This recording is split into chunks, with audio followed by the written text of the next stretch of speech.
Hai guys, welcome back to Roll Chess. Apa kabar sobat pencinta catur? Semoga kalian di sana sehat dan sukses selalu pastinya. Saya selalu doakan.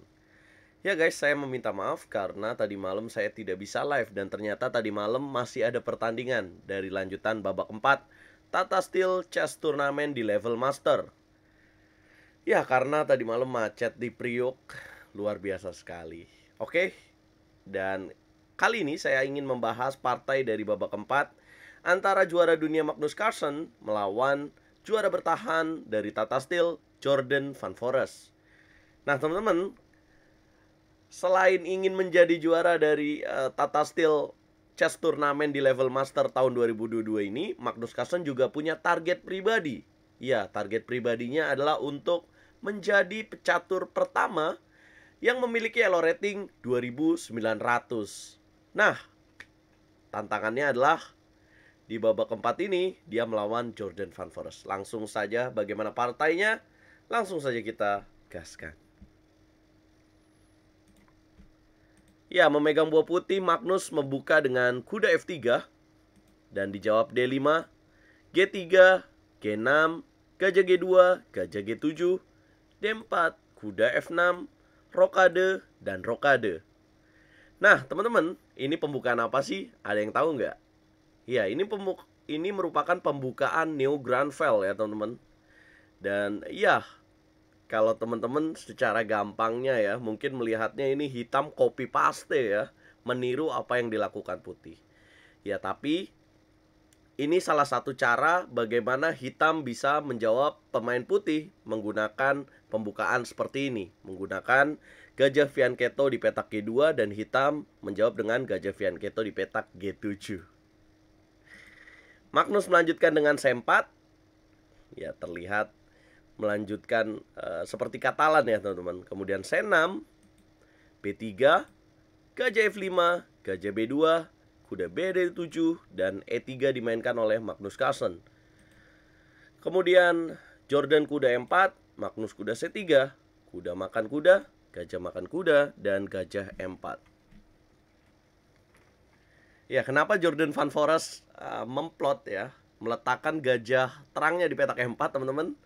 Seperti yang saya sering bahas bahwa ketika sobat pencinta catur berhadapan dengan lawan yang memiliki dan bermain dengan gajah Fianchetto, maka cara terbaik untuk melemahkan lawan ya yang menggunakan gajah Fianchetto adalah menukar gajah Fianchetto tersebut, menghilangkan gajah Fianchetto yang dimiliki lawan kalian guys. Nah, inilah yang ditunggu oleh Jordan Van Foreest dengan gajah E4. Magnus menjawab dengan menteri E2, E6, dan benteng FD1, A5 dimainkan oleh Jordan Van Foreest. Ya, coba dobrak dari sayap menteri dan dijawab gajah F1. Ya, terlihat di sini teman-teman bahwa Magnus Carlsen tidak ingin kehilangan gajah Fianchetto-nya. Kenapa dia melakukan gajah F1? Tidak lain dan tidak bukan untuk mengusir gajah E4-nya dengan kuda D2. Ya, Jordan langsung merespon dengan taktis guys. Ya, tidak mau menunggu lama-lama, dia langsung memakan kuda di petak F3. Makan kembali, dan kuda C5 dimainkan oleh Jordan Van Foreest. Ya, sebuah langkah yang di sini provokatif ya teman-teman, sekaligus untuk menempatkan kudanya di petak E4. Ya, putih di sini bisa aja makan kudanya, tetapi putih akan kehilangan gajah di petak C3 dan akan terjadi gajah yang berbeda warna ya guys. Dan ini tidak menguntungkan tentu saja buat Magnus Carlsen, dan dia memilih gajah ke petak S1. Kuda E4 dimainkan, gajah D3 dan F5. Ya, menopang kekuatan kuda di petak E4 dan kemudian benteng AC1. G5 dimainkan oleh Jordan Van Foreest. Ada tanda tanya dan ada tanda seru di situ yang menurut evaluasi Stockfish itu kurang tepat teman-teman. Ya, langkah G5 lebih baik melangkahkan benteng F7. Ya, putih akan menjawab menteri E2, coba mengusir kuda di petak E4, gajah F8, F3, kuda F6, kemudian gajah C3, gajah A3, benteng B1, menteri E7. Coba menahan petak putih B3 B4, benteng F1, gajah B4, gajah B2, dan gajah A3. Ya, menurut evaluasi Stockfish, lebih baik Jordan Van Forests dibandingkan melangkahkan G5, lebih bagus dengan ide benteng F7 seperti ini. Ya, Jordan Van Forests tidak mengambil itu guys. Jadi setelah benteng AC1, dia melanjutkan dengan G5. Ya, mungkin menurut Stockfish sia-sia ya apa yang dilakukan dengan melangkah G5. Karena di sini Jordan Van Forests tidak memiliki gajah terang ya guys. Jadi langkah G4 ini kalau bahasa saya nih ibarat anak kecil bawa obor ya. Jadi cuma nakut-nakutin doang gitu. Ya, tapi itulah yang terjadi dan kemudian Magnus langsung taktis menteri E2. G4 dimainkan oleh Jordan Van Forests, coba dengan kuda G5 idenya. Kemudian langsung taktis Magnus, gajah makan kuda, pion F makan kuda. Ya, memberikan pion gratis di petak G4. Ya, kenapa ya Jordan Van Forests tidak makan dengan pion D? Apa yang dia takuti? Ya, apabila memakan dengan pion D, teman-teman, apa yang akan terjadi? Di sini saya coba teman-teman untuk kembali ya. Coba teman-teman pause videonya dan spare waktu 10-15 menit. Apa yang akan terjadi dan langkah apa yang terbaik untuk putih, teman-teman. Ya, jika sudah, jawaban yang paling bagus untuk putih dan kenapa Jordan Van Forests makan dengan pion F, karena di sini akan ada jalan dobrak. Asik, dobrak ya. Atau bahasa Inggrisnya breakthrough ya. Breakthrough the position. Ya, membongkar posisi dan akan menguntungkan bagi Magnus Carlsen dengan melangkah D5. Lah, kenapa kalau misalkan dimakan? Pion C makan D, pion C makan D, pion E makan D.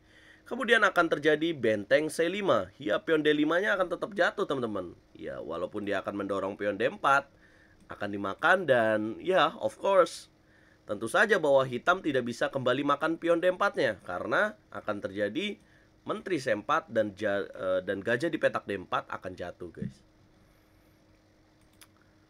Ya, karena ini permainan klasik dan Jordan Van Forests sudah melihat itu, akhirnya ya dia sadar bahwa langkah G4 ini sebuah kesalahan yang akhirnya pion di G4-nya ini jatuh. Makan pion di petak G4, menteri E8 dan pion C makan D5. Dan menurut evaluasi Stockfish ini juga bukan langkah yang tepat bagi juara dunia Magnus Carlsen. Kenapa? Karena menurut Stockfish di sini lebih bagus Magnus jalan B4 guys. Dobrak dari sini ya untuk mengaktifkan gajahnya. Om Dalir mana?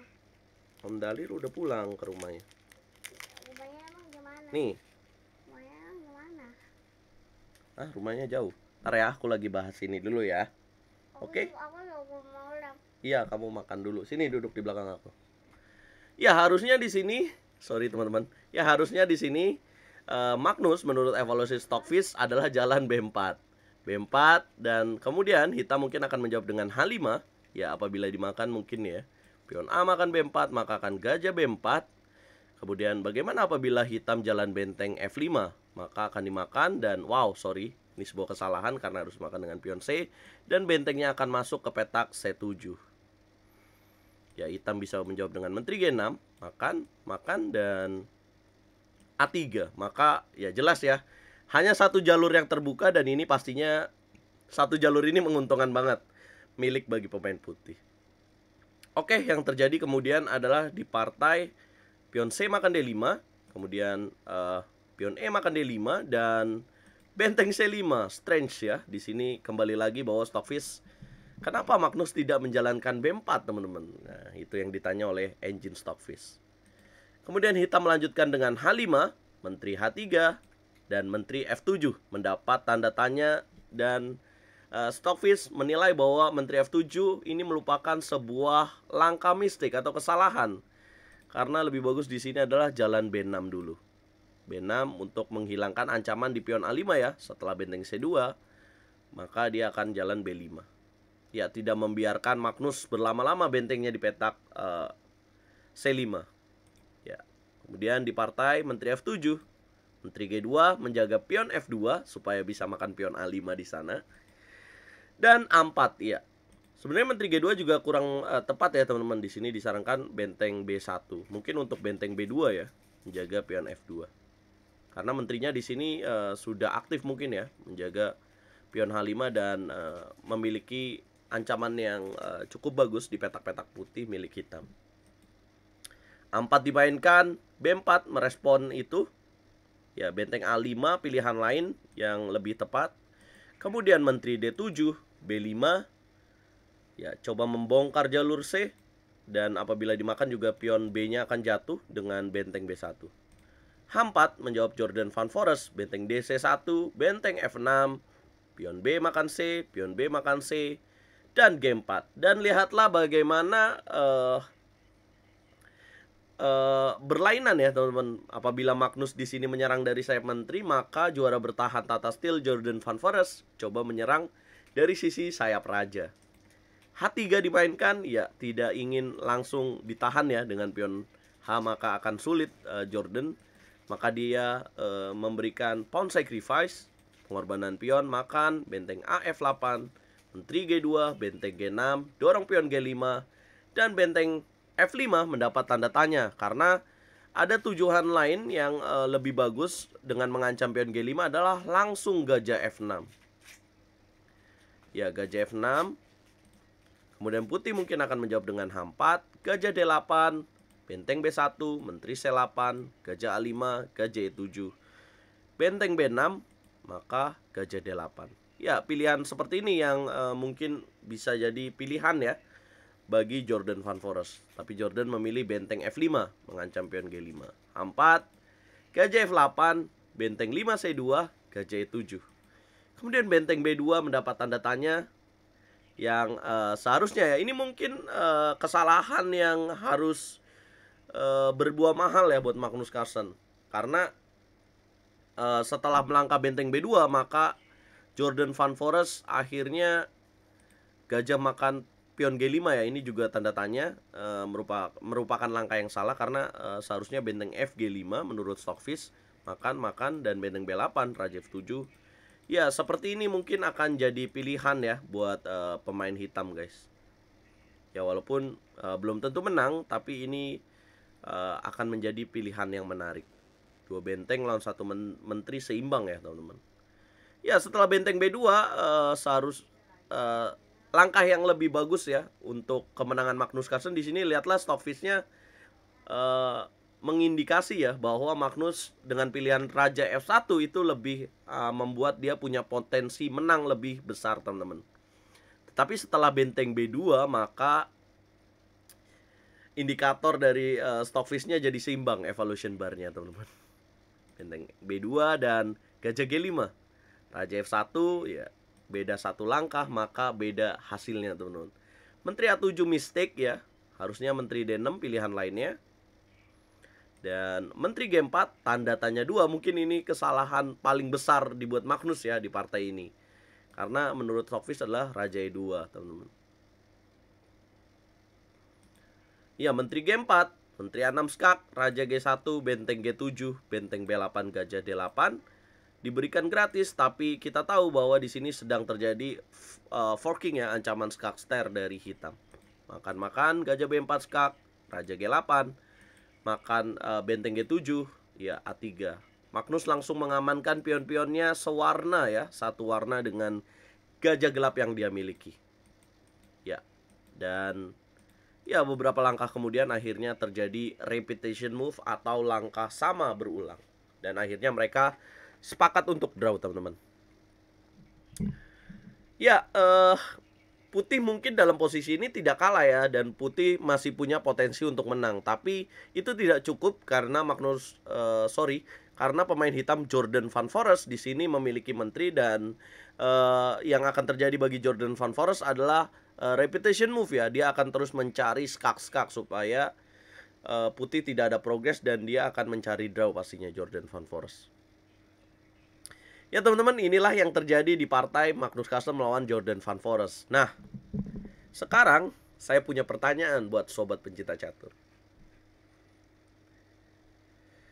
Ya, banyak disebut bahwa target mustahil ya yang ingin Magnus capai adalah 2.900, teman-teman. Nah, sudah babak keempat dan ada target ya apabila Magnus ingin menaikkan elo ratingnya adalah dia harus memiliki 9 poin dari 13 babak yang dimainkan di babak turnamen Tata Steel ini. Nah guys, sekarang pertanyaan buat kalian semua, apakah dengan 4 babak yang sudah dimainkan oleh Magnus Carlsen, apakah Magnus Carlsen akan mencapai target mustahilnya itu memiliki Elo rating 2900, menjadi orang pertama yang memiliki Elo rating 2900 dalam kategori catur klasik? Coba kalian jawab teman-teman. Ya, dan akibat Kita udah beli baju catur buat Om nih. beli baju catur, beli limited editionnya RL Chess. Iya, di LLC guys. Cakep. Tadi kamu mau beli baju catur nggak? Mau nggak? Bilang apa? Pakai sih. Nah guys, akibat dari hasil draw ini teman-teman, akibat hasil dari remis melawan Jordan Van Foreest ini, maka secara live chess rating Magnus Carlsen mengalami minus elo rating ya, dengan minus 1,9. Sekarang elo rating live-nya di kalian bisa lihat juga di 2700chess.com dengan elo rating 2863. Ya, dan bagaimana standingnya dari setelah selesainya babak keempat ini teman-teman, maka Vidit Santos Gujrati masih memimpin dengan 3 poin dari 4 babak, solo leading ya, sendirian. Dan di tempat kedua ada AC Penko Andre, juga ada Magnus Carlsen, Mamediarov Shahriar, Rapot Richard, Jordan Van Foreest dengan poin yang sama, 2,5 poin dari 4 babak ini teman-teman. Nah, kemudian ada Duda Yankritov, Fabiano Caruana, dan Ramesh Babu Pragnananda dengan 2 poin dari 4 babak.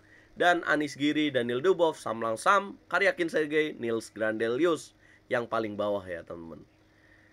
Nah teman-teman, nantikan nobar Tata Steel kembali lusa ya teman-teman. Ternyata liburnya nanti malam teman-teman. Nah, dan bagaimana prediksinya? Apakah Magnus akan menjadi pecatur pertama yang mengantongi elo rating 2900 atau rekornya akan tertunda dulu dalam turnamen Tata Steel? Silahkan komen teman-teman.